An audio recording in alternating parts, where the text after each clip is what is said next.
पाकिस्तान हम सब की पहचान है। पाकिस्तानी कौम अपना 75वां यौम आज़ादी कौमी जज्बे और मिली जोशो खरोश के साथ मना रही है। टीम इंकशाफ की तरफ से भी पूरी कौम को जश्न आज़ादी मुबारक। आज हर कोई अपने ही अंदाज से खुशी का इजहार कर रहा है। कहीं सब्ज हिलाली परचम, झंडियाँ और बरकी कुमकुमे लगाए गए हैं, तो कहीं बच्चे, बड़े और ख़वातीन पाकिस्तानी झंडे के रंगों में मलबूस नजर आते हैं। कहीं मिली नगमों की गूंज है, तो कहीं आतिशबाजी और चरागा का एहतमाम किया गया है। परचम कुशाई के साथ साथ वतन अजीज से मोहब्बत के इजहार के लिए कई तकरीबात का एहतमाम किया गया है। आज़ादी का जश्न पूरे जोशो खरोश के साथ मनाना चाहिए, क्योंकि जिंदा कौमें अपने त्यौहार इसी तरह मनाती हैं। लेकिन क्या सिर्फ जश्न आज़ादी मनाना ही काफ़ी है?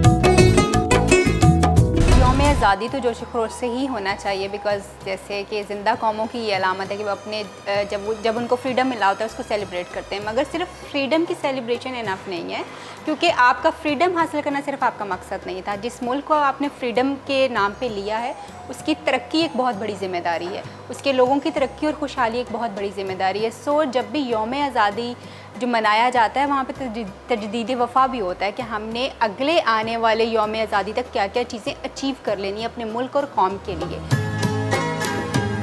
सेलिब्रेशन जो है हर कोई जो सेलिब्रेट कर रहा होता है, और ये सिर्फ सेलिब्रेशन का डे नहीं है, बल्कि ये मैं ये समझती हूँ कि सेल्फ़ अकाउंटेबिलिटी यानी खुद एहतसाबी का भी दिन है, जिसमें हर इंसान को अपना भी एहतसाब करने की ज़रूरत होती है कि उसने अपने मुल्क और कौम के लिए क्या किया है और अपना रोल उसने किस तरह से प्ले किया है।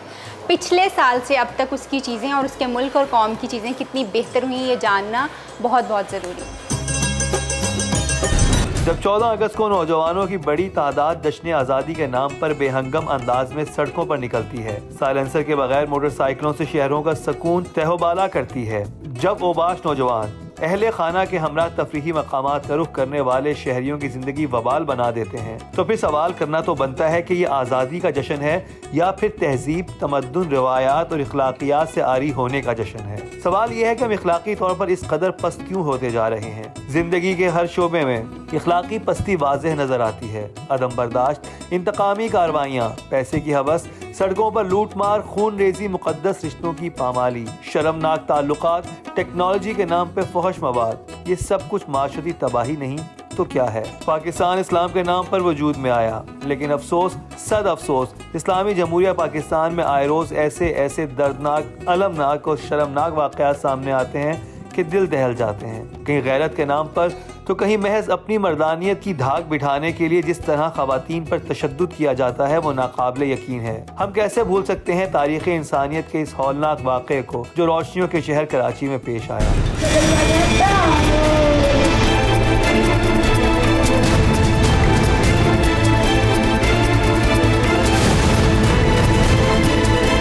तारीख़ इंसानियत का हौलनाक तरीन वाक़या।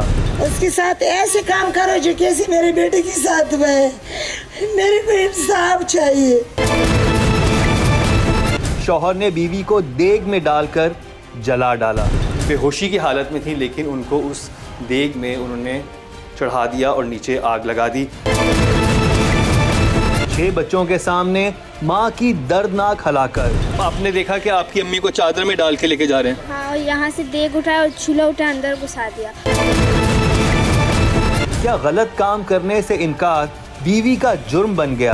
कभी मेरी अम्मी को छेड़ने लगता था, लेकिन हम अब्बू से शिकायत करते, अब्बू कुछ भी नहीं बोलता, वो कहता कोई बात नहीं है। ये वो चादर है जिसमें वो उनकी डेड बॉडी को उठा के यहाँ पर लाए हैं, नरगिस की। और जब बच्ची जो कि बाकी बच्चों को तुमने बंद कर दिया था, सिर्फ छोटी बेटी नादिया थी, उसने देखा, नादिया ने कहा कि अब्बू आप ये क्या कर रहे हैं? तो उसने कहा मैं तुम लोगों के लिए चाय बना रहा हूँ। और उन्होंने यहाँ पर बाहर कमरे से एक देग उठाई है, बड़ा देगचा उठाया है, चूल्हा उठाया है और छुरी उठाई है, और वो अपनी बीवी की डेड बॉडी को यहाँ पर लेके आ गए हैं। अब बच्चों को नहीं पता कि किचन के अंदर क्या हो रहा है, लेकिन उनको ये ज़रूर पता था, क्योंकि उनके सामने कबूल कर चुका था उनका बाप कि मैंने तुम्हारी माँ को मार दिया है। और उस वक्त तक वो मोस्ट ऑफ, क्योंकि अभी एक और अजीब बात यह है कि नादिया ने मुझे अभी इंटरव्यू में बताया कि उस वक्त जब वो माँ को लेके जा रहे थे, तो उस वक्त उनकी मौत नहीं हुई थी, उनके हाथ हिल रहे थे।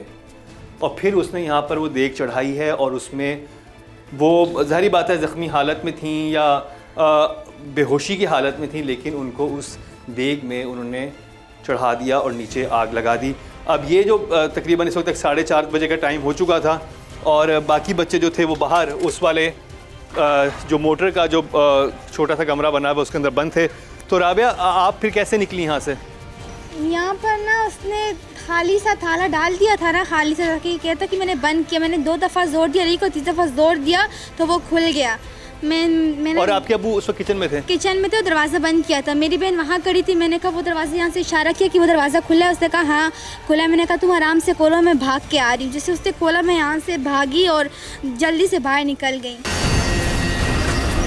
हर दूसरे दिन एक से बढ़कर एक भयानक वाक़या सामने आता है। सवाल यह है कि मुआशरा इस नहज तक क्यों पहुंच चुका है? 75 बरसों में हालात मुसलसल खराबी की तरफ क्यों गामजन हैं? यकीनी तौर पर हुकूमत वक्त को अपना फ़र्ज़ एहसन तरीके से निभाना चाहिए, लेकिन एक जिम्मेदार शहरी होने के नाते जो हमारी जिम्मेदारियाँ हैं वो हम क्यों अदा नहीं करते? हम खुद एहतसाबी क्यों नहीं करते?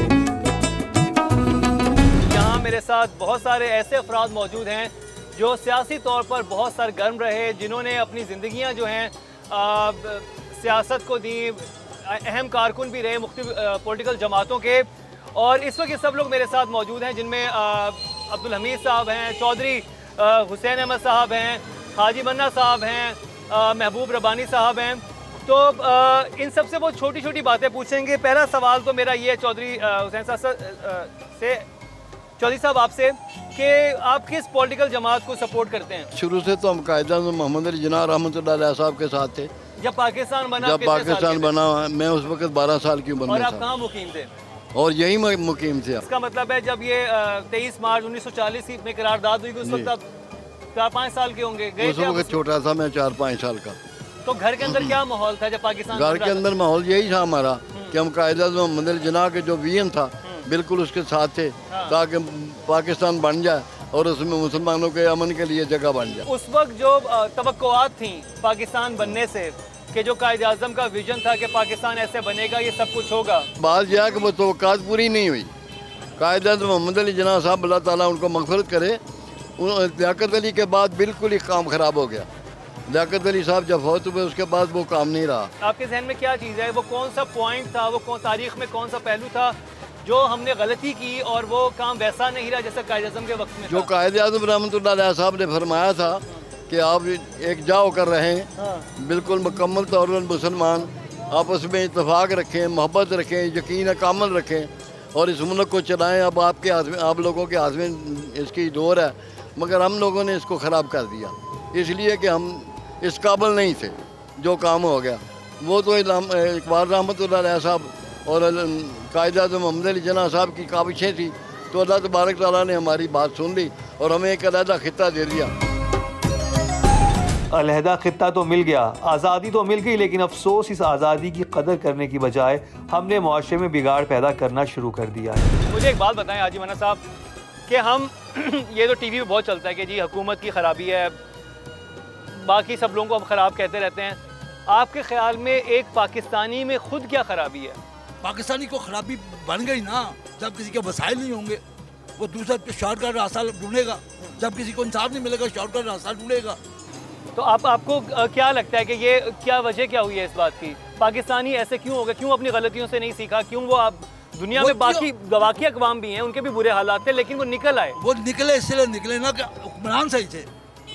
आप यहाँ कह रहे हैं हुक्मरान भी ठीक नहीं, अवाम भी ठीक नहीं? अवाम बस जैसे हुक्मरान वैसी अवाम। जैसे हमारे अमाल होंगे वैसे हुक्मरान तलब कर लीजिएगा। तो वो क्यों है? मैं उसको तो जानना चाह रहा हूँ कि क्यों हम बहैसियत कौम, हम कौम क्यों नहीं बन सके? बस ये कौम हम बहुत पीछे जा चुके हुए हैं। तो हमारे अंदर एहसास हुक्मरानों का तो हमारा एहसास मर गया हुआ है। जब एहसास मर जाए तो इंसान कैसे जुल्म और जबर की हदें फलांग जाता है। क्या ये मुल्क सिर्फ अमीरों का है? हम माशरे की सारी बुराइयों का मलबा दूसरों पर क्यों गिराते हैं? जश्न आज़ादी मनाते हुए हमें रखना चाहिए किस बात का ख्याल, ये सब दिखाएंगे आपको, लेकिन एक शॉर्ट ब्रेक के बाद।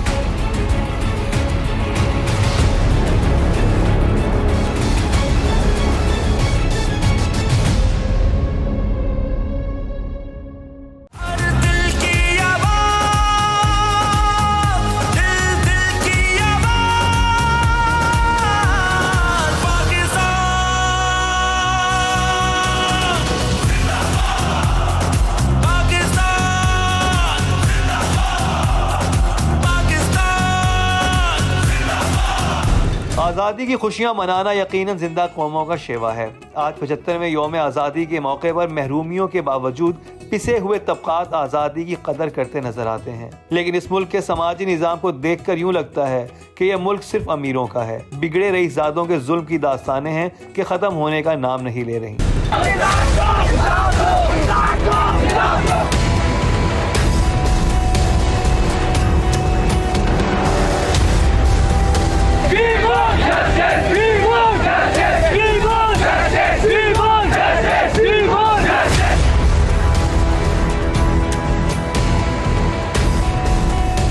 पंद्रह 20 बच्चे उसी के साथ के यूनिवर्सिटी के ही खड़े हुए थे। तो मैं कहा क्या हुआ, तो कोई भी नहीं बता रहा। कहेंगे आप अंदर जाइए।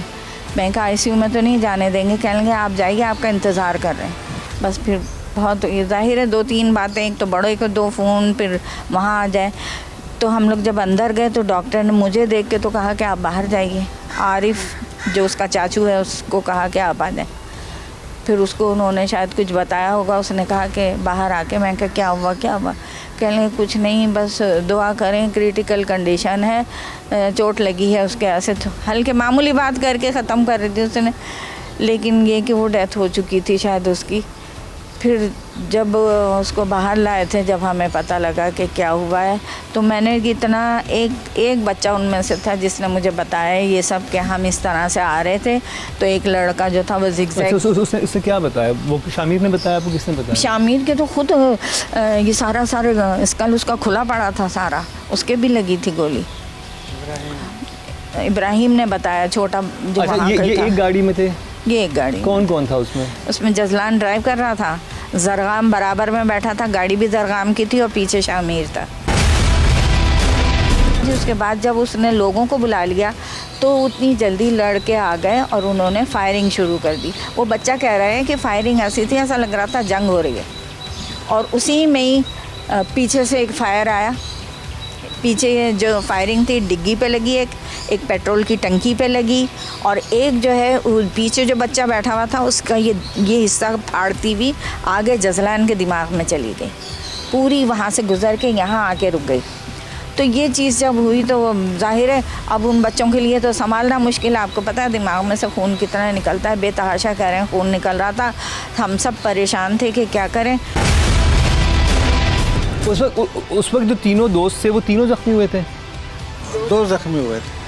और जो वो तीसरा दोस्त है वो जरगाम? तीसरा है जी हाँ। उसकी तीसरे की कैफियत ये है कि वो सकते के आलम होता है ना, एक ट्रॉमा में चला गया, उसमें चला गया है वो उसका जैसे उसको होश आता है। उसके वालिदैन अभी हमारे पास कल भी परसों भी आए थे उसकी कैफियत बताने, क्योंकि बहुत चाहिए था, आपस में बहुत दोस्ती थी इनकी। कोई काम कोई करता था तो बगैर ये जरगाम की बात, जरगाम और जजलान में बहुत यानी दांत काटी रोटी इस तरह समझ लीजिए। तो वो उसके वालिदैन बता रहे थे कि जब भी उसको होश आता है तो वो कहता है मेरे यार को बचाओ।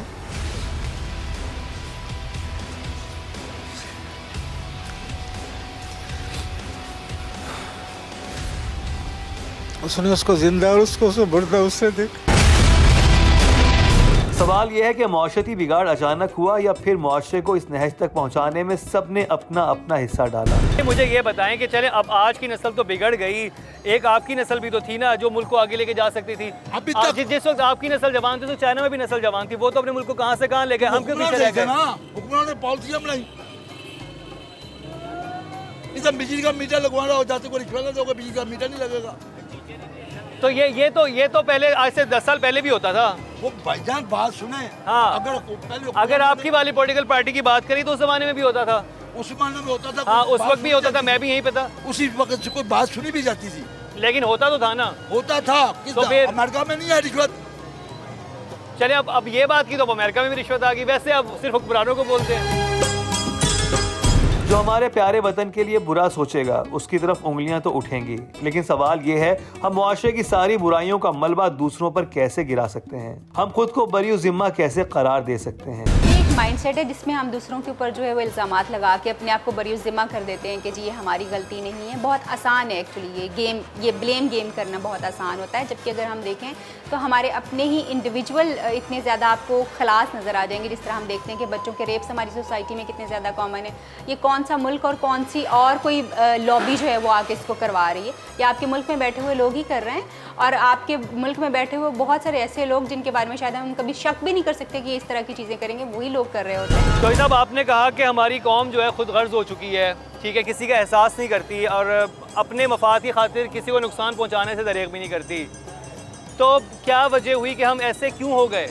मेरे अजीज, बात तो आपकी किसी हद तक ये ठीक है, इसमें नेक आदमी तो बस रहे हैं, वो जो नेक हैं वो मर रहे हैं, अपनी गैरत में अंदर बैठकर मर गए हैं। यहाँ असल मामला जो है ना भूख का है। हाँ। जब भूख को इफलास होगा तो जराइम भी होंगे, जब भूख को इफलास होगा तो लोग भूखे भी मरेंगे, जब भूख को इफलास होगा तो इंसान अपने ईमान से भी खारिज हो जाता है, वो ऐसे ऐसे काम करता है जो दीन में नहीं है। तो इसलिए मेरी जान बात यह है कि ये सारा किया दरा हुकूमत का, अवाम मजबूर है, अवाम तो मोहताज हो गई है। अगर अवाम में ताकत रहती, भूख ना होती, इफलास ना होता, ये परेशानियाँ ना होती, तो फिर बाहर भी कोई निकल आता अपना मुतालबा लेकर। अब एहतजाज करने के काबिल भी लोग नहीं हैं। इसकी वजह क्या है? उन्होंने अपाज कर दिया अपनी पॉलिसियों से, कौमें सुधरती हैं तरीके से।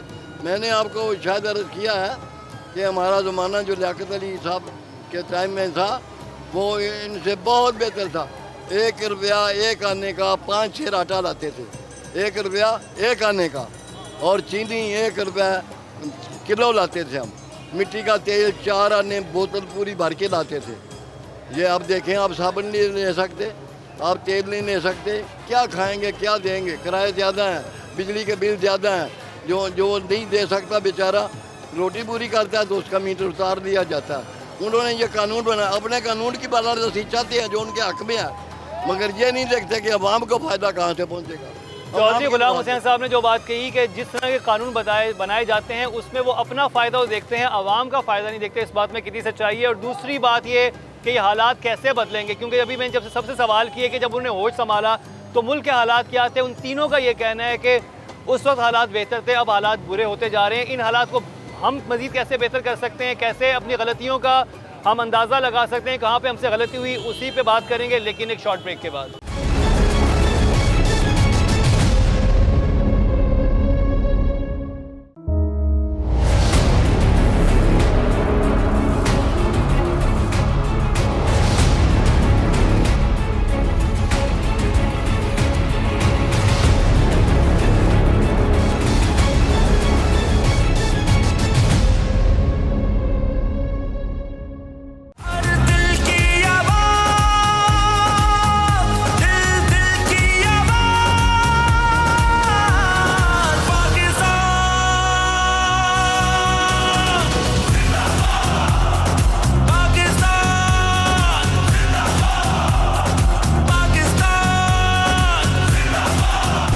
आज़ादी हमें अमन मोहब्बत का पैगाम देती है।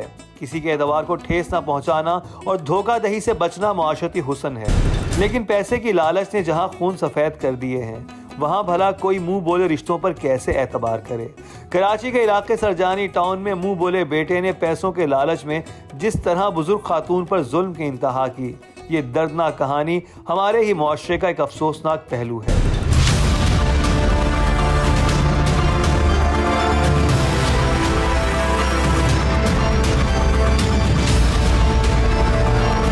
इद्दत के दौरान पुरस्रार वाक़या। बड़े हैं जैसे कहते हैं जी, रूह आती है घर पे और घर खाली नहीं छोड़ना चाहिए। शौहर की मौत के 15 दिन बाद बीवी की वफात। चेहरा फूल गया था, बहुत बुरी हालत थी उनकी, खून भी आ रहा था। 10वीं के ख़त्म पर खुला ये राज, सौतेली माँ तबई मौत नहीं मरी थी। सजाद साहब ने जब हमें बुलवाया तो सीआईए सेंटर, तो उन्होंने बोला आपको पता है कि ये आपकी वालिदा को मारा गया। रुखसाना के कत्ल के पीछे था किसका हाथ? एक चौंका देने वाला इंकशाफ। जिसमें वालिद साहब आराम फरमाते थे उसी कमरे में वो ज़मीन के ऊपर जो है वो लेटी हुई मुर्दा हालत में थे। जी, इस वक्त मैं मौजूद हूँ जाए वक़ूआ पर, उस घर के सामने जहाँ पर 12-13 साल से निसार साहब अपनी बीवी रुखसाना के साथ मुकीम थे। आपको पता है कि अप्रैल में ही उनका इंतकाल हुआ था दिल का दौरा पड़ने की वजह से। उसके बाद कुछ ही दिनों बाद जब इनकी नागहानी मौत हुई रुखसाना की, तो पहले तो फैमिली ये समझी कि ये तबई मौत है, लेकिन बाद में सीआईए ने खोज लगाया कि तबई मौत नहीं थी, बल्कि उनको कत्ल किया था, पूरा प्लान मर्डर था। और ये वो सामने वाला घर है जिसमें वो खातून रहती थी जो अक्सर रात में उनके साथ सोया करती थीं, और रोज़ 8 बजे तकरीबन शाम को वो रात को फ़ोन करती थी उनको, रुखसाना साहिबा कि आप आ जाओ मेरी तरफ। जिस रात ये वाक़या हो उस रात उनके आने से पहले ही अरशद घर में जाता है और फिर जिस तरह से अभी हमने आपको बताया कि वो घर में जितना भी कीमती नकदी थी, कीमती सामान था, जेवरात थे, वो सब वो वहाँ से चोरी करता है और गला घोंट के रुखसाना साहिबा को मार देता है। ये बिल्कुल तकरीबन समझ लें मगरिब और इशा के दरमियान का वक्त है। अब ये जो खातून है जो सामने रहती हैं, बूढ़ी खातून, वो ये सोच रही थी कि आज मुझे रुखसाना ने फ़ोन नहीं किया, हो सकता है वो अकेले टाइम गुजारना चाह रही हो, और इस वजह से उन्होंने भी कोई कोशिश नहीं की कि मैं जाके उन्हें तंग करूँ। उन्होंने यही सोचा कि हो सकता है कि आज भी आदमी का मूड ना हो मेरे साथ मिलने का, तो लेकिन उनको ये नहीं पता था कि अंदर घर में जो है उनका कत्ल किया जा चुका है और डेड बॉडी जो है वो कमरे के अंदर मौजूद है। अब उसके बाद अगला पूरा दिन गुजर जाता है और ठीक उनकी एक जब से उनके हस्बैंड का इंतकाल हुआ था, वो हर रोज़ एक चीज़ करती थी कि असर के टाइम पे वो न्याज जो है वो भिजवाया करती थी कुछ घरों में, और ये उसके बाद से उनकी रूटीन थी और उन्होंने कहा था कि 40 दिन तक मैं लाजमी ऐसा करूँगी। अब जो सामने वाली खातून है उनको उस वक्त थोड़ा सा तशवीश हुई कि अभी तक उन्होंने न्याज क्यों नहीं भेजी, असर भी का टाइम भी गुजर गया और मगरिब का टाइम भी हो गया, दरवाज़ा वगैरह बजाया, कोई दरवाज़ा भी नहीं खोल रहा था। तो उसके बाद फिर इन्होंने जो अहले इलाका हैं, जो जानने वाले हैं, उन्होंने फिर ज़फ़र साहब को फ़ोन करना शुरू किया, फैमिली वालों को फ़ोन करना शुरू किया कि भाई आके देखें क्या हुआ है। और फिर जब ये लोग यहाँ पर पहुँचे तो यहाँ पे मजमा लगा हुआ था और बाकी कहानी हमने आपको सारी बताई कि फिर जब बाद में सारा मामला खुला तो पता चला कि उनकी तो मौत अंदर हो चुकी है और फिर जैसे तदफीन हुई और फिर उसके बाद जो सबसे बड़ा इंकशाफ हुआ वो ये हुआ कि वो तभी मौत नहीं है बल्कि उनका प्लान मर्डर था। अजब नफ्सा नफसी का आलम है, क्या यही वो पाकिस्तान था जिसका ख्वाब हमारे बुजुर्गों ने देखा था? मायूसी गुनाह है, आज़ादी का जश्न ज़रूरी है, ये रौनकें, ये रंग, ये रोशनियाँ, ये सब ज़रूरी हैं, लेकिन क्या सिर्फ यही काफ़ी है? अच्छा, उस वक्त आपका जो आपकी फैमिली थी, आप लोग थे, आप सब ने पाकिस्तान मूवमेंट को सपोर्ट किया? पाकिस्तान जब बन रहा था कायद आज़म की आपने हमायत की कायद आज़म ने। अच्छा, उस वक्त आपको क्या लग रहा था पाकिस्तान किस तरह का मुल्क बनेगा और आज किस तरह का मुल्क बन गया है? यही बनेगा मुल्क, ऐसे तो मुल्क बर्बाद हो गया है। तो आपको लगता है जो कायद आज़म का विजन था उसके ऊपर पाकिस्तान नहीं चला? नहीं चला जी, कतन नहीं चला। तो आपके ख्याल में गलती किस गवर्नमेंट ने की? पहले अगर पुराना देखें, पुराना देखो, सब तो बेहतरीन हुकूमत आई है यूं जी। अच्छा, उस बाद हुकूमत आई है ज़्यादा कदी जिन्हें रोटी दी है। आपकी अपनी दुकान है यहाँ पर सामने, आप बिजनेस करते हैं, आपका ताल्लुकदारी होती होगी बिजनेस कम्युनिटी से, कारोबारी अफराद से। जहाँ पर गवर्नमेंट नहीं होती वहाँ पर भी 2 नंबरी हम लोग करते हैं। एक तो होता है ना सरकारी ऑफिस में गए 2 नंबरी, यहाँ कारोबार में इतनी 2 नंबरी है। हम 2 नंबरी क्यों करने लगे हैं पाकिस्तानी? बहुत ज़्यादा मजबूरी करते हैं, मजबूर हो गए करते हैं, मजबूर हो गए करते हैं। क्यों? भूख नंग। आप कह रहे हैं भूख की वजह से। मेरा आपसे सवाल ये है कि हुक्मरानों का तो हमने मान लिया कि कोई उनका हाल नहीं है, मैं कौम की बात कर रहा हूँ। अवाम को, पाकिस्तानी अवाम को आप क्या एक नसीहत करेंगे कि अगर वो नसीहत पे अमल कर लें तो हमारे हालात बेहतर हो जाएं? देखिए, हमने मुल्क को आगे की तरफ लेके जाना है ना। कानून की बालादस्ती होगी तो सब ठीक हो जाएगा। कानून की बालादस्ती हो जाए, आपका ये पॉइंट है। कानून अगर हर एक के लिए बराबर होगा सब कुछ ठीक होगा। पाकिस्तान बने, नाम बताइएगा अपना। अब्दुल हमीद। अब्दुल हमीद साहब। हाँ, इस मुल्क का कानून कोई नहीं है, चले बताए कहाँ कानून। यहाँ जो भी आया उन्होंने अपनी तहफ़्फ़ुज़ किया है, उसने अपने तहफ़्फ़ुज़ के लिए बिल पास किए, अपने तहफ़्फ़ुज़ के लिए लेजिस्लेशन की, कानून साजी की। ये लोग जाते हैं सिर्फ अपना तहफ़्फ़ुज़ करते हैं, क्यों आपस में देखते हैं कि एक दूसरे को मारने के लिए टीवी पर आते हैं तो सिर्फ अपने पार्टियों का तहफ़्फ़ुज़ करते हैं, अवाम का कोई नहीं सोचता। ये अवाम का क्या खराब है, ये लीडर खराब है। यौम आज़ादी के मौके पर नौजवानों ने आज़ादी की नेमत पर कैसे किया अपने ख्यालात का इजहार। गली मोहल्लों से इंटरनेट की दुनिया तक नौजवान क्यों कर रहे हैं अपनी सलाहियतों का गलत इस्तेमाल? हम क्यों नहीं करते अपना एहतसाब? कैसे बदलेंगे हालात? ये सब दिखाएंगे आपको, लेकिन एक शॉर्ट ब्रेक के बाद।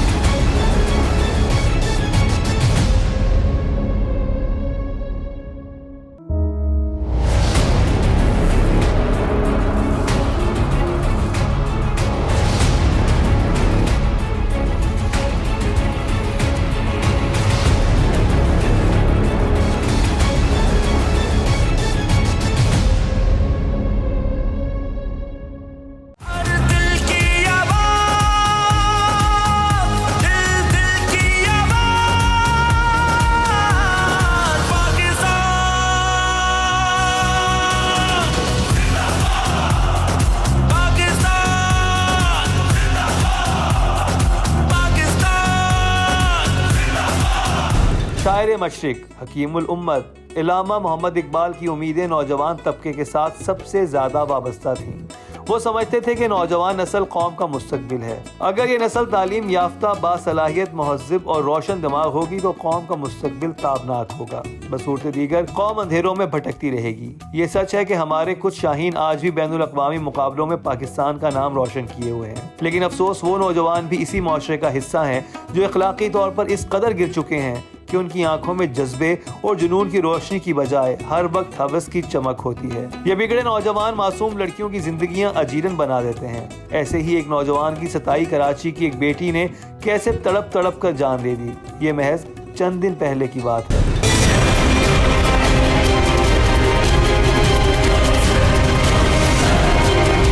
कराची में एक और हौलनाक वाकया। मैं उसकी चीखें सुन रही थी, बस मैंने कुछ नहीं देखा। वॉशरूम में लड़की जलकर हलाक, मौत से कबल किसे ठहराया कसूरवार। एम्बुलेंस में बेटी, ये तुमने क्या किया है, कैसे किया है? अब्बू मेरा जिम्मेदार यही लड़का है। घर में मोबाइल कहां से आया, कबूतरबाज किस हद तक है जिम्मेदार। आप लोग भी सर पे कुरान उठाएंगे कि आपका लड़का शरीफ था, इज्जतदार था। हरासमेंट या वालिदैन का गुस्सा, खुदकुशी या कत्ल की भयानक वारदात। वो यहाँ पर खड़ी हैं और इस बाथरूम के ऊपर से जो है इन्हें आग का शोला नज़र आ रहा है। अच्छा मैं दिखाऊं कि यहाँ पे ये बाथरूम है। अब वो यहाँ पर खड़ी हैं और इस बाथरूम के ऊपर से जो है इन्हें आग का शोला नज़र आ रहा है। और ये जो बाथरूम का दरवाज़ा ये अंदर से बंद है और इसके अंदर जो थी वो इनकी बेटी सिदरा थी। बोल रही थी अम्मी बचाओ मुझे, अम्मी बचाओ मुझे, यही बोल रही थी। मैंने देखा अंदर तो बड़ी आग लग रही है, फिर मैं बाहर, ये दरवाज़ा बंद था, बाहर गई हूँ। मेरे को डर लग रहा था। ये दरवाज़ा बंद था? नहीं, मैंने देखा भी नहीं, दरवाज़ा बंद था या खुला था, मैंने देखा ही नहीं। मैं जैसे ही जब मेरी बेटी चीख रही थी ना, मैं बाहर गई हूँ। बाहर सारे महल्ले को इकट्ठे किया है, मेरी बेटी को बचाओ, मेरी बेटी को बचाओ। फिर उन्होंने आकर बचाया है। फिर उन्होंने मेरे मियाँ को भी बुलाया है फ़ोन करके, एम्बुलेंस उन्होंने बुलाई है। अब आप आग देख रही तो आपने अंदर जाके देखा ही नहीं क्या हुआ है? नहीं, बस मेरी बेटी बोल रही थी अम्मी मेरे को बचाओ, अम्मी मेरे को बचाओ। मैं उसकी चीखें सुन रही थी, बस मैंने कुछ नहीं देखा। मैं मेरी बेटी की चीखें सुन रही थी, बस मैंने कुछ नहीं देखा। और फिर आप यहाँ से गली में निकल गई और फिर लोगों को बुला के लाई? हाँ, लोगों को बुला के लाई। फिर किसी ने पानी डाला? हाँ, एक आदमी चढ़ा था ऊपर, है ना, मैंने उसको बड़ी चादर दी, मतलब इससे आग बुझाओ। फिर उन्होंने बाल्टी पानी की मांगी, मैंने बाल्टी पानी की भर के दी। फिर उन्होंने डाला पानी और फिर उसके बाद आप अंदर जाके बैठ गई। अच्छा आपकी बेटी होश में थी उस वक्त? हाँ, होश में थी।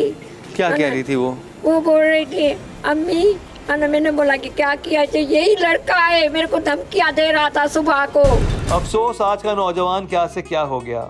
मुफक्किर इस्लाम और मुसव्विर पाकिस्तान इलामा मोहम्मद इकबाल चाहते थे कि नौजवान साइंस और टेक्नोलॉजी के नए आफाक तक रसाई हासिल करें और जो काम इस कौम के बुजुर्गों के हाथों पाया तकमील को नहीं पहुँचे वो इस कौम के नौजवानों के हाथों अंजाम पजीर हों। अगरचे हमारे शाहीनों ने टेक्नोलॉजी के मैदान में भी फतह के झंडे गाड़े हैं, लेकिन हम इस शर्मनाक हकीकत को भी नहीं झुटला सकते कि इंटरनेट का जितना गलत इस्तेमाल हमारे मुल्क में किया जाता है शायद ही किसी और जगह पर हो। फहश मूवीज देखने में हम दुनिया में कौन से नंबर पे आते हैं ये बताते हुए भी शर्म आती है। हम कैसे भूल सकते हैं कराची के इस नौजवान को जो फहश मूवीज में जो कुछ देखता वही रवैया अपनी बीवी के साथ अपनाता और आखिरकार वो मासूम घर में पंखे से झूलती पाई गई।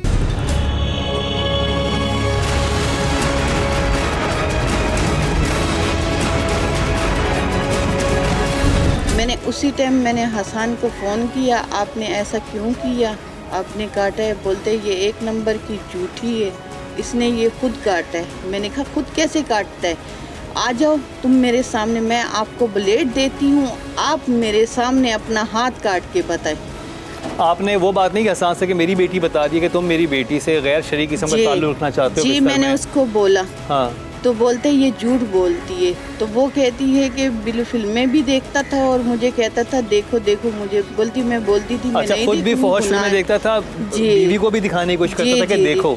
जी उसको भी कोशिश करता था कि देखो, जो वो मना करती थी तो फिर उसको मारता था।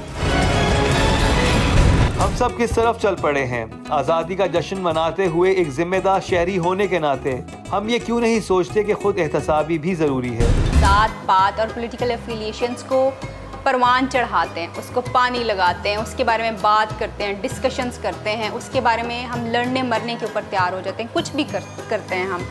मगर जब हम मुल्क की बात करते हैं तो हमारे वहाँ पे ना तो न्यू आइडिएशन आती है, ना उसके ऊपर बैठ के हम कोई डिस्कशन जनरेट करते हैं, ना ही हम उसके लिए कोई नई चीज़ें प्लान करते हैं। यहाँ पे फिर वही बात है कि हम बात ये कर रहे हैं कि मैं मजबूत होना चाहिए, मैं मजबूत होऊंगा तो मेरा घर मजबूत होगा। ये कॉन्सेप्ट एक्चुअली जो मैं वाला कॉन्सेप्ट है, इसने सारी ख़राबी पैदा की हुई है।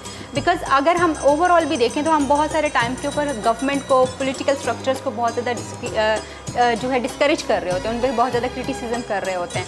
मगर अगर हम देखें तो हमारा यहाँ का इंडिविजुअल जो है वो आपको गवर्नमेंट से ज़्यादा स्ट्रॉन्ग फाइनेंशियली नज़र आ रहा होता है, और आपकी गवर्नमेंट जो है वो आपको कमज़ोर नज़र आती है। क्यों? क्योंकि मैं की बात बहुत ज़्यादा है, मेरे मुल्क की बात नहीं है, मेरी कौम की बात नहीं है, मेरा इंडिविजुअल इंटरेस्ट बहुत ज़्यादा है। इसलिए मैं अपनी पॉलिटिकल एफिलिएशंस को भी ये नहीं समझ के पूरा करने की कोशिश करता कि इसकी आइडियोलॉजी मुझसे मैच करती है, ये आइडियोलॉजी मेरे मुल्क के तरफ जा रही है, मेरे मुल्क को तरक्की करने के लिए लोग ये सोच रहे हैं, ये वाली पॉलिटिकल पार्टी जो है ये, बल्कि फोकस सिर्फ ये होता है कि इस पॉलिटिकल पार्टी से मेरा इंडिविजुअल बेनिफिट क्या है। सो इसी वजह से हम जो पॉलिटिकल एफिलिएशंस को मुल्क की तरक्की के ऊपर जो ज़्यादा फोकस देना शुरू हो जाता है।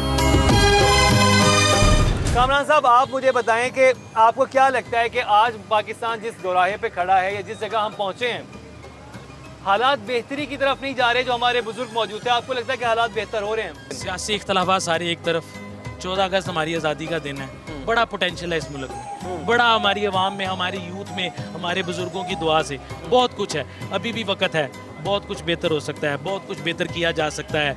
हमें इस मुल्क ज़रखेज़ मुल्क है आपका, यहाँ की मिट्टी बड़ी ज़रखेज़ है, थोड़ा सा पानी चाहिए इसको, थोड़ा सा ऐसा कोई निज़ाम चाहिए जो चेक एंड बैलेंस अच्छे तरीके से करने वाला हो। ये मुल्क बहुत तरक्की करेगा। ये मुल्क कायदे आज़म ने बनाया हुआ है, दिन रात मेहनतें करके बनाया हुआ है। ये मुल्क कहीं नहीं जाने वाला। इस मुल्क के ऊपर कोई मैली आंख से देखेगा तो अल्लाह की मेहरबानी से हमारी अफवाज पाकिस्तान, हमारी अवाम इस काबिल हैं कि हम इस उनका तिया पांचा कर सकते हैं, और ये बात हमने 65 में भी साबित की है। तो आपके ख्याल में पाकिस्तानियों को क्या करना चाहिए? हमें अपने अंदर कौन सी ऐसी चीज़ तब्दील करनी चाहिए कि जहाँ पर आज सफ़ेबल की अक़वाम खड़ी है, वहाँ पर पाकिस्तान भी उस तरह से खड़ा हो सकता है, और हम भी दुनिया में बाकी मुल्कों की तरह हमारी भी GDP का कोई बहुत आगे होती चीज़ें होती हैं? कायदे आज़म के फरमान के मुताबिक ईमान, तंजीम महकम और इत्तेफाक, हम आपस में इत्तेफाक पैदा कर लें, एक दूसरे के साथ मोहब्बत से चलें, छोड़ दें ये पार्टियाँ, कौन किस पार्टी का है, कौन से मज़हब का है। जब हम आपस में इत्तेफाक व मोहब्बत पैदा करेंगे, ये तकसीम भूल जाएंगे कौन से सूबे का कौन सा शख्स है, कौन से मज़हब से किसका ताल्लुक है, तो फिर सही मायनों में हम आज़ाद हो जाएंगे,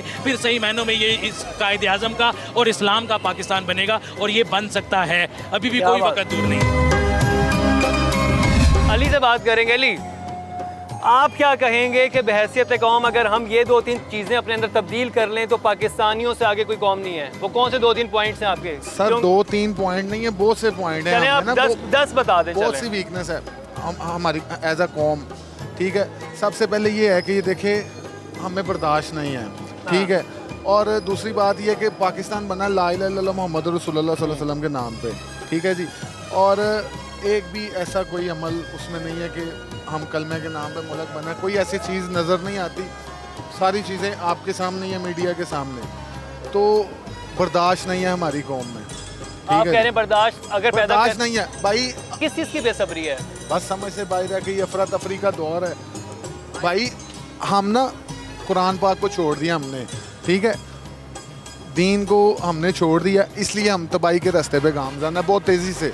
आप ये कह रहे हैं अफरा तफरी है, कोई बर्दाश्त नहीं है, कोई किसी के साथ थोड़ी सी बात हो जाए तो एक दूसरे की जान लेने पे बिल्कुल ऐसे ही आजकल सके बहन भाइयों में प्यार इत्तेफाक मोहब्बत नहीं है। ये हकीकत है कि आज के दौर में भाई भाई का गला काट रहा है। कहीं बेटा बाप की जान के दर पे है, कहीं शौहर के हाथों बीवी ज़िबा हो रही है, तो कहीं बीवी आशना के साथ मिलकर शौहर को कत्ल करवा देती है। दोस्ती का रिश्ता भी मवादात की नजर हो गया है। ऐसी शर्मनाक कहानियां सामने आती हैं कि सर शर्म से झुक जाते हैं। लेकिन हम चाहें तो मुआशरे को बदल सकते हैं। मसाइल की वजह से यकीनी तौर पर लोग परेशान हैं, लेकिन इन परेशानियों की एक बड़ी वजह हमारी सोच और रवैये भी हैं।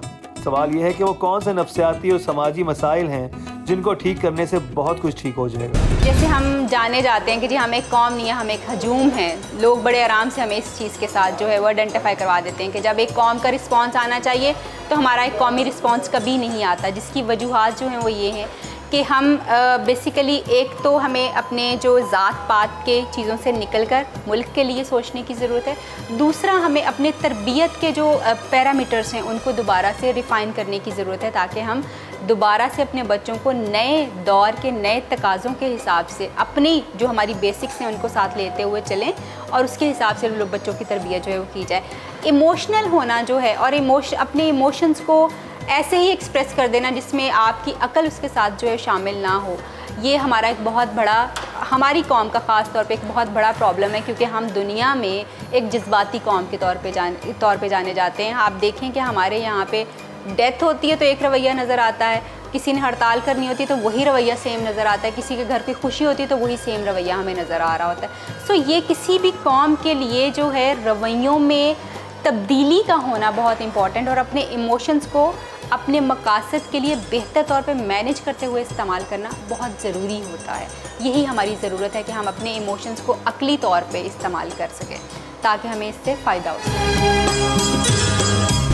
आइए आज एक दिन आज़ादी का जश्न मनाते हुए वादा करें कि सियासत से बालातर होकर हम एक कौम बनकर एक दूसरे के साथ खड़े होंगे, इख्तिलाफ राय को बर्दाश्त करेंगे, मुल्क की तरक्की के लिए हम सब अपने अपने हिस्से की शमा जलाएंगे तो यकीनी तौर पर हर तरफ रोशनी फैलेगी, तरक्की और खुशहाली की रोशनी, हुब्बुल वतनी की रोशनी। इसी के साथ ही मुकर्रम कलीम और टीम इंकशाफ को दीजिए इजाज़त, लेकिन देखना ना भूलिएगा हमारा अगला इंकशाफ।